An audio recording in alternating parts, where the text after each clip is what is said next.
ఏం లేదండి. ఈవేళ గుడికి రావడం చాలా ఆనందంగా ఉంది. విజయవాడ ప్రతి సంవత్సరం వచ్చి అమ్మవారికి చీర పెట్టుకుంటాను.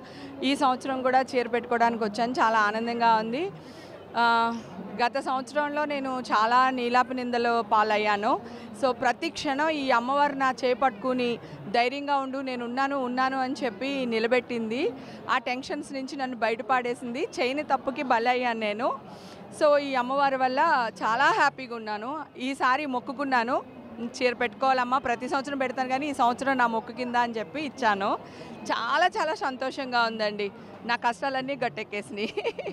ఆనందంగా ఉంది.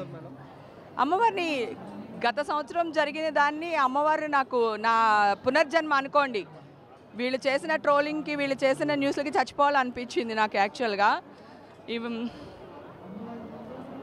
ఈ అమ్మవారు ప్రతి క్షణం నా పక్క నుండి నన్ను కాపాడారు. ప్లీజ్ న్యూస్ వాళ్ళందరికీ రిక్వెస్ట్ చేస్తున్నాను, గుళ్ళో ఉండి నిజాలు తెలుసుకుని న్యూస్ ప్రచారం చేయండి. ఓకే, ఈ అమ్మవారే లేకపోతే నేను ఈరోజు ఇలా మాట్లాడి ఉండేదాన్ని కాదు. చాలా సంతోషంగా ఉంది గుడికి రావడం. Thank you.